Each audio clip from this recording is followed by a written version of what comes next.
Popular de la Universidad de Acambú en Derecho, expediente CJP 143-01747. Hoy me corresponde hacer una breve exposición de algunos aspectos que voy a mencionar a continuación y doy inicio con el recurso de nulidad. El recurso de nulidad es la acción mediante el cual toda persona que tenga interés puede provocar la anulación de una decisión ejecutiva de un juez administrativo de la ilegalidad de una decisión en una sentencia en particular. Este sistema o recurso de nulidad tiene sus cimientos fue adoptado plenamente por Venezuela desde el proceso legislativo contencioso administrativo también francés, y que se viene aplicando desde la Constitución de 1961 cabalmente dentro como tal del sistema contencioso administrativo venezolano. Todas las constituciones venezolanas anteriores reconocían la existencia del recurso de nulidad en virtud de los excesos de poder que se podían generar en un momento particular. Recordemos que Venezuela desde la época de la independencia viene teniendo participación activa y actuación del contencioso administrativo. Luego pasamos al recurso de invalidación. Se corresponde a un recurso extraordinario que persigue revisar las sentencias definitivamente firmes o ejecutorias con la finalidad de reparar errores procesales o de hechos ocurridos en esa sentencia en particular, en la declaración dictada por un juez, es decir, que son vicios procesales o de hecho. Sin embargo, en el artículo 327, a diferencia del 272 del CPC, el recurso de invalidación procede contra sentencias ejecutorias, es decir, ejecutoriadas. Esto quiere decir que una sentencia ejecutoriada basada en la cosa juzgada, que es impugnable, puede ser revisada con posterioridad por un recurso extraordinario. El hecho es que el artículo 272 no habla de un recurso específico, aun cuando existen autores que dicen que se trata de un recurso ordinario, porque el 327 dice que se produce contra sentencias ejecutorias, pero a su vez el 272 nos dice que son recursos en términos generales. Ningún juez podrá volver a decidir la controversia ya decidida por una sentencia a menos que haya un recurso contra ella o que la ley expresamente así lo exprese.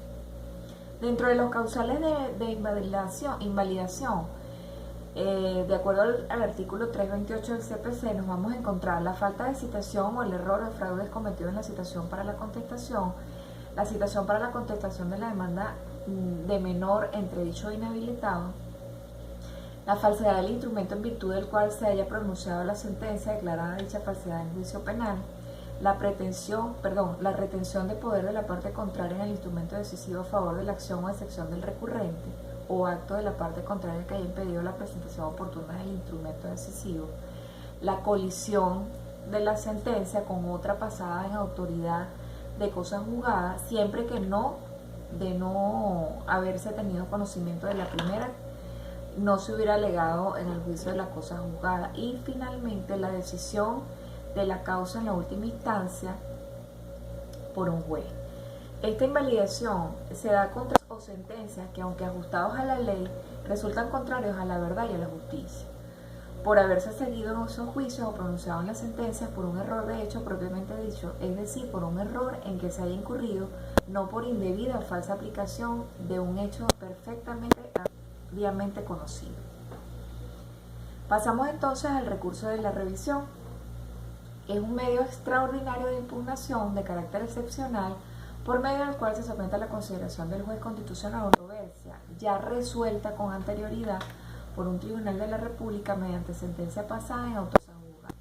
También se define en este recurso discrecional de la potestad conferida en la Sala Constitucional venezolana para ejercerlo, en caso de una petición de revisión. La discrecionalidad ha sido fijada y entendida y es absolutamente aplicada por la propia Sala Constitucional desde el 2001 en su sentencia 93 del 6 de febrero.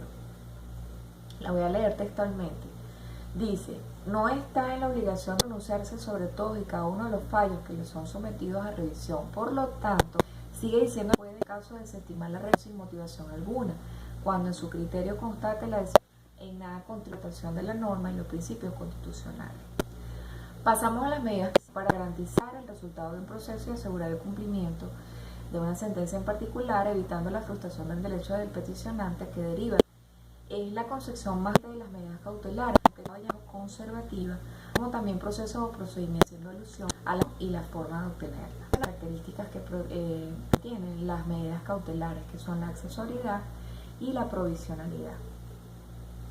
La accesoriedad de las medidas cautelares no tiene un fin en sí misma y depende de una pretensión principal y se sujetan a las contingencias y vicisitudes en ellas expresas.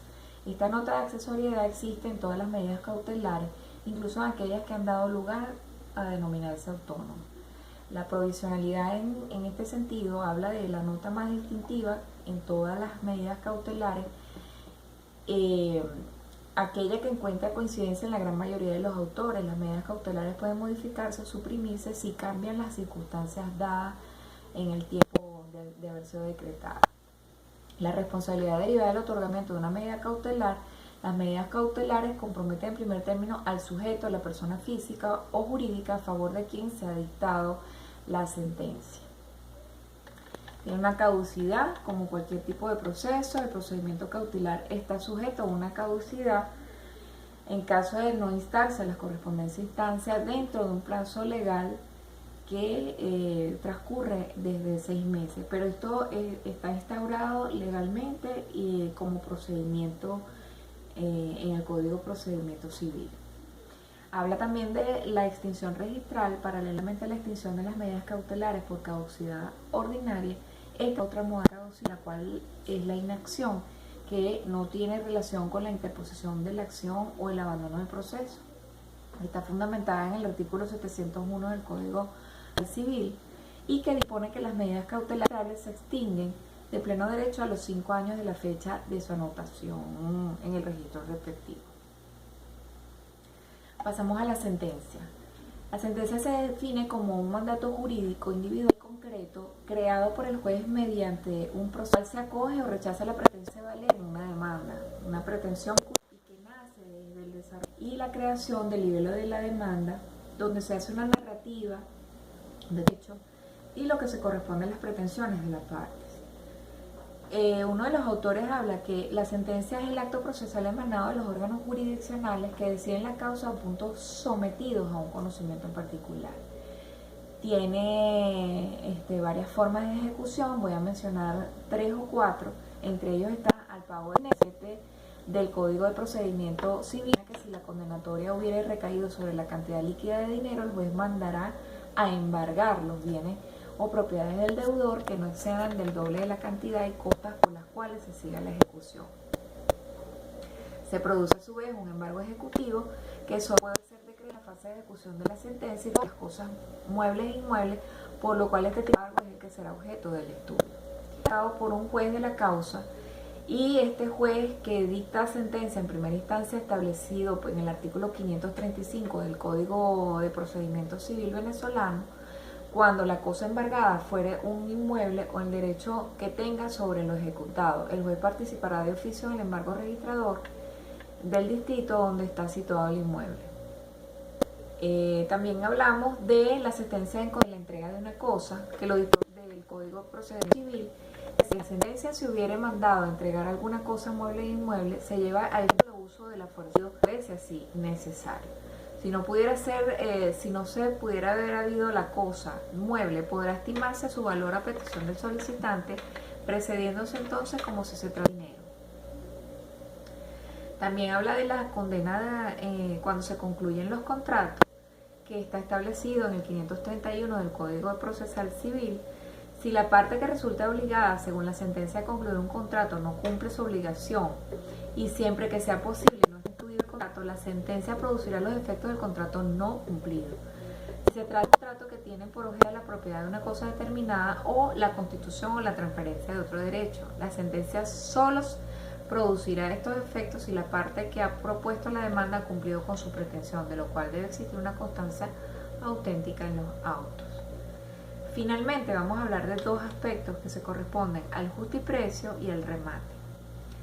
El diccionario jurídico venezolano dice que el justiprecio es una tasación o valoración por perito. Los peritos son especiales que corresponden a la cosa.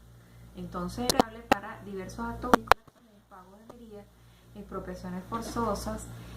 El justiprecio es la modalidad adoptada por el legislador para determinar el valor de una cosa por un embargo, como medida para asegurar resultados de un verdadero. En ese sentido se toman en consideración varios detalles, como la fluctuación económica. En ese sentido se toma en cuenta la inflación que está produciendo en el momento país, el tiempo de uso de la cosa y las condiciones en las cuales se consigue la cosa, entre otras, con lo cual debe realizarse varios pasos o procedimientos para llegar al mismo. A partir del artículo 556 del Código de Procedimiento Civil se contempla el justiprecio, quienes puedan ser peritos evaluadores como requisito en cuanto a quienes van a determinar el justiprecio y el procedimiento como tal. El legislador procura, con el precio que se le señala a las cosas como el remate, salvo riesgo del juicio, tanto de los derechos del deudor y del ejecutivo.